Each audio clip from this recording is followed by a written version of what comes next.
안녕하세요. 여러분들에게 생활 속 풍수를 재미있게 소개해드리고픈 알짜 풍수입니다.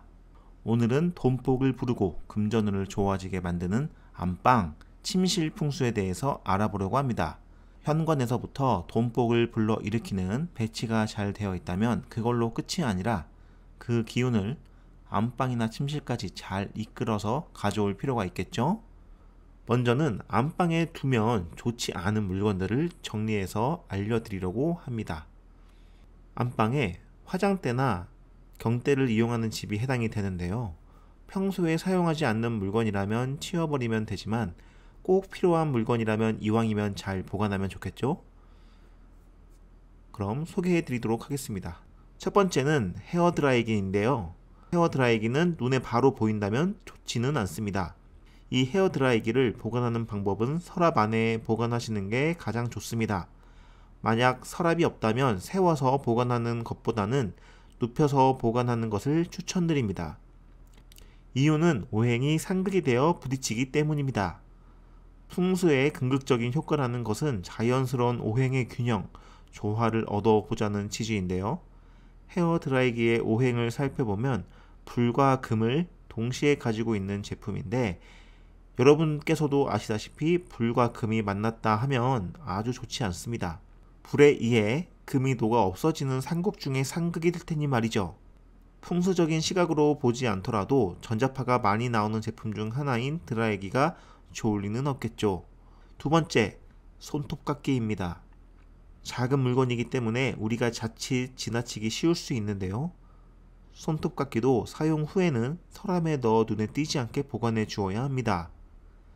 손톱깎이가 당장 없으면 불편하고 또 요긴하게 사용하는 물건이지만 오행의 원리에서만 살펴본다면 이 물건도 날카롭고 예리한 금의 기운이 상당히 강한 물건이 되기 때문에 오행의 자연스러운 균형을 위해서 눈에 띄지 않게 보관을 해줘야 좋습니다.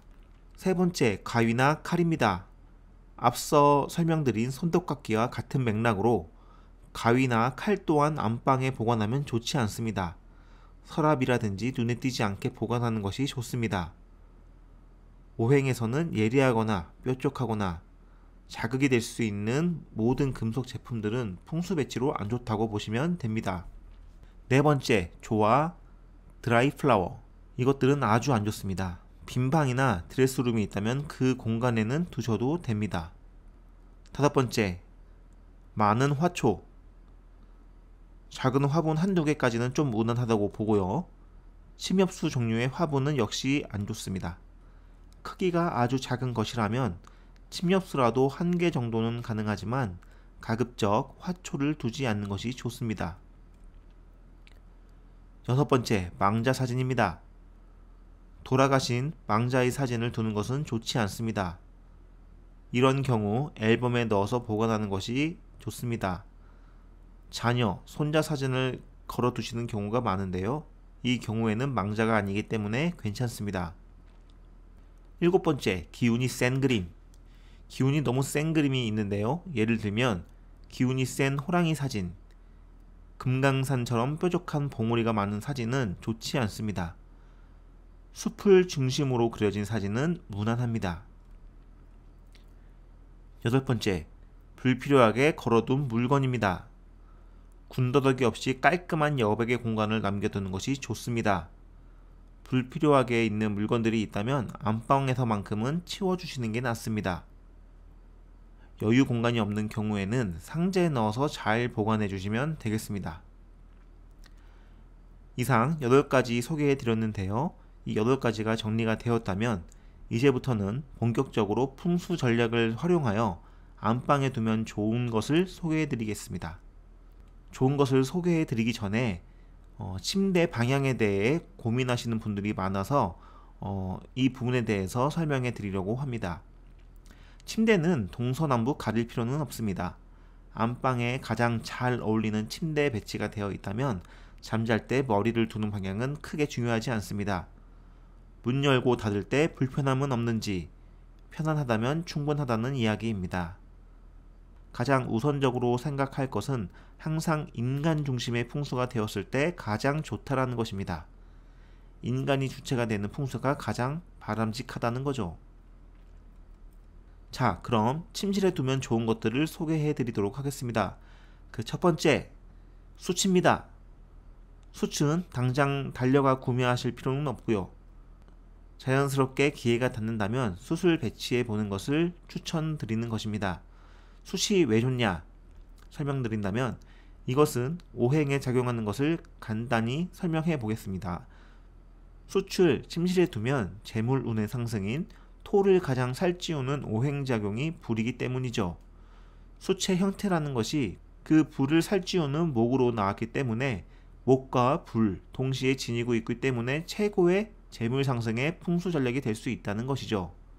하지만 이 숯이라 하더라도 깨진 숯이나 날카롭게 보관하거나 설치를 한다면 좋지 않겠죠. 가능하다면 원이나 타원형의 형태를 지닌 숯을 이용하시면 좋겠습니다.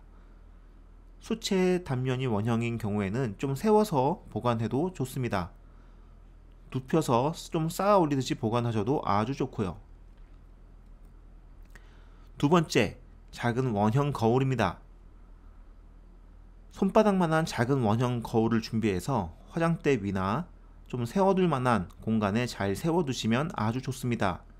거울은 그 풍수 배치에서도 현관에 있으면 아주 안 좋은 물건인데요. 특히 큰 거울 같은 경우는 현관에서는 피해야 합니다. 그런데 이 손바닥만한 작은 거울은 반대로 또 안방 풍수 배치에는 아주 좋습니다. 사각보다는 원형이나 타원형의 거울이 아주 좋고요. 이렇게 풍수 배치가 된다면 밤새 여러분들이 주무시는 안방 공간이 아주 활발한 오행작용을 배가시켜주는 역할을 하게 됩니다. 세 번째, 돼지 저금통입니다. 오늘 소개해드린 내용 중에 가장 중요한 부분이 될 수 있는데요.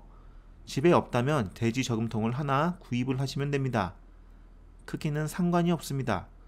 색상은 금박이나 금색, 금빛 또는 진한 노란색 정도면 무난하고요. 어차피 저금통 용도로 사용할 게 아니니까 취향에 맞지 않더라도 금색 계통의 색상을 추천드립니다. 비싸거나 큰 거 필요 없습니다. 색상만 금색에 좀 가깝게 여러분들께서 구입을 하신 후에 A4 용지를 4등분 해보면 손바닥만한 크기가 되는데 이 4등분된 A4 용지 한 장에 다음처럼 써주시면 됩니다. 일, 신, 봉, 천, 재물, 대, 통 이라고 상단과 하단에 써주시고요. 그 가운데에는 집 소유권자의 이름을 써주시면 되겠습니다. 자신의 집이던 세를 살던 간에 그 계약자의 이름을 써주시면 됩니다. 이름까지 쓴 용지를 이제 3번 접게 되면은 그 종이를 돼지 저금통 안에 두고 보관을 하시면 되는데요. 보이는 곳에 두기엔 보기가 좋지 않을 수 있고 취향이 안 맞을 수 있기 때문에 침대 밑에 바닥 정 가운데에 돼지 저금통을 보관해 주시면 아주 좋습니다. 침대 밑이 막혀 있어서 보관하기 힘들다면 화장대나 보관할 만한 곳에 두시면 됩니다. 오늘 재물복을 상승시키는 안방, 침실, 풍수 전략을 여러분들과 함께 살펴봤습니다. 인간이 중심이 되었을 때 가장 좋은 풍수 배치가 되니까 급하게 하시지 마시고 자연스럽게 또 여러분들께서 시간이나 기회가 닿거든 해보시기 바랍니다. 해보신 분들은 마음이 좀 편안하고 부자도 된 것 같고 또 재수 좋은 일이 많이 생긴다고 하니까 여러분들께서도 종교나 문화가 달라서 이런 방법이 크게 거부감이 없는 분들을 제외하고는 우리가 큰돈 들이지 않고 할 수 있는 재물 상승 전략으로 이용해 보는 것도 괜찮지 않을까 합니다. 알짜 풍수는 여러분이 자연에게 온 운세기운, 풍수기운으로 우리 사람을 한 단계 업그레이드 하는 데 도움이 될 만한 정보들을 올려드리도록 노력하겠습니다. 좋아요, 구독 눌러주시면 알짜 풍수에 큰 힘이 됩니다. 다시 찾아뵙겠습니다. 감사합니다. 알짜!